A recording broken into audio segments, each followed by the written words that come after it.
Hi, today I'm looking at assessing a patient with a new onset third cranial nerve palsy, also called an oculomotor nerve palsy. So what are the clinical features? Well, the oculomotor nerve supplies the levator palpebrae superioris muscle, responsible for elevating the upper eyelid. It also supplies 4 of the 6 extraocular muscles: superior rectus, medial rectus, inferior oblique and inferior rectus. It has no sensory action. Loss of the function of the third nerve therefore causes the remaining lateral rectus and superior oblique muscles to act unopposed and deviate the eye down and out. It also carries parasympathetic innervation to the pupil, responsible for pupil constriction.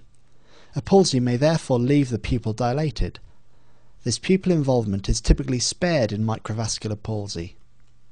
Finally, the deviated eye is hidden behind the drooping or ptotic eyelid due to loss of levator function. This ptosis may relieve the unpleasant diplopia caused by the deviation of the affected eye. Let's look at the pathway of the oculomotor nerve. If we look at the brainstem from the side, through the temporal lobe, the oculomotor nerve nucleus lies at the level of the superior colliculus in the midbrain. The nerve exits ventrally as a subarachnoid portion, then into the cavernous sinus, where it splits into superior and inferior branches before entering the orbit through the superior orbital fissure. In section, the oculomotor nerve nuclei lie centrally, close to the midline. The superior rectus subnucleus is distinct in supplying the contralateral eye, while there is a single midline subnucleus supplying both levator muscles. Dorsal midbrain infarction may therefore cause an ipsilateral third nerve palsy with, in addition, a contralateral upgaze palsy and partial ptosis. The infarct may be visible on MRI. Pretectal nuclei lie dorsally and receive innervation from the optic tract as part of the pupil light reflex. These then pass fibres bilaterally to the Edinger-Westphal nucleus, which is the parasympathetic nucleus responsible for pupil constriction and closely related to the oculomotor nucleus. Fibres from both pass ventrally through the red nucleus and cerebral peduncles and exit as a fascicular subarachnoid oculomotor nerve. Lesions affecting the red nucleus or cerebral peduncles cause ipsilateral flapping tremor or contralateral hemiplegia respectively. Both are easily detected by asking the patient to stretch out their arms. The parasympathetic fibres run superficially within the nerve and, as mentioned, are typically spared by microvascular ischemia, which is a common cause of oculomotor nerve palsy in diabetics. Pain in and around the eye is quite common, but neck stiffness or decreased consciousness are not features. The palsy evolves over a period of around 3 days, shows improvement within 4 weeks and has completely resolved within 4 months. A painless third nerve palsy with pupil sparing should make the possibility of ocular myasthenia a consideration where the patient is not diabetic. Check blood pressure, fasting glucose, ESR and CT head in patients under 50. Re-examine the patient in 1 to 3 days if the symptoms are less than 48 hours duration, to check the pupils remain normal. The circle of Willis lies immediately beside the subarachnoid oculomotor nerve, with supply from the single basilar artery and 2 internal carotid arteries. The major branches of these are the anterior cerebral, middle cerebral and posterior cerebral arteries. These are connected into a circle by the single anterior communicating artery, which is the most common site of berry aneurysm, and the 2 posterior communicating arteries. Posterior communicating artery aneurysms occur at the origin of the artery from the internal carotid and compress the adjacent oculomotor nerve, especially upon rupture with subarachnoid hemorrhage. The patient presents with severe headache, reduced consciousness, neck stiffness and vomiting. The associated oculomotor nerve palsy is isolated, may take 3 days to maximise, but normally becomes complete and pupil dilation is the rule. Formal angiography is indicated to exclude aneurysm in all isolated oculomotor nerve palsies with a dilated pupil, with MR angiography an option where the index of suspicion is lower, for example an otherwise well diabetic patient with an oculomotor nerve palsy and slight pupil dilation.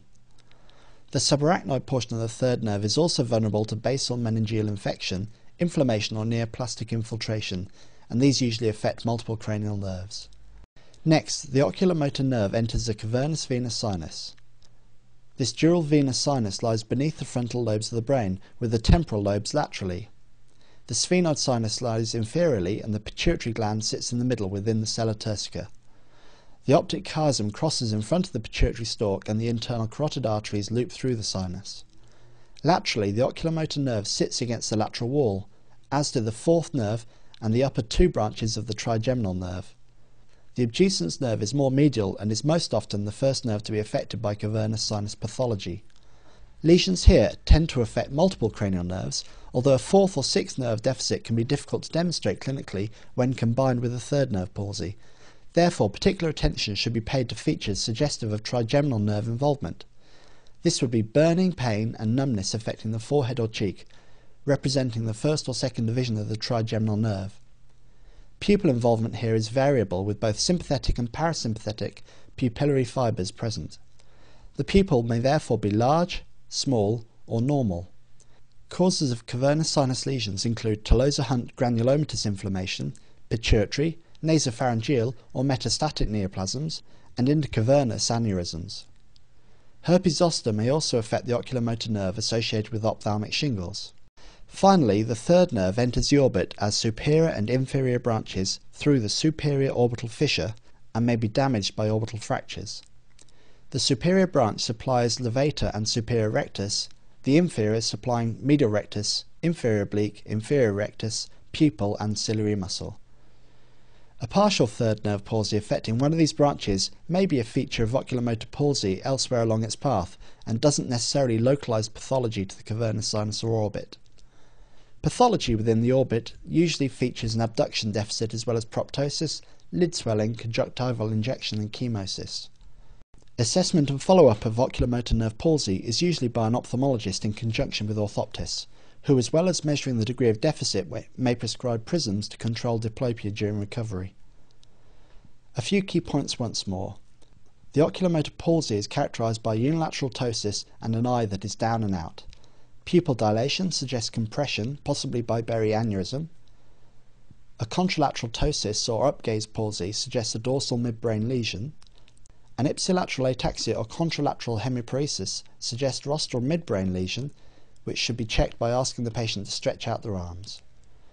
Check for facial paresthesia, corneal sensation, and ask about burning facial pain or numbness to consider cavernous sinus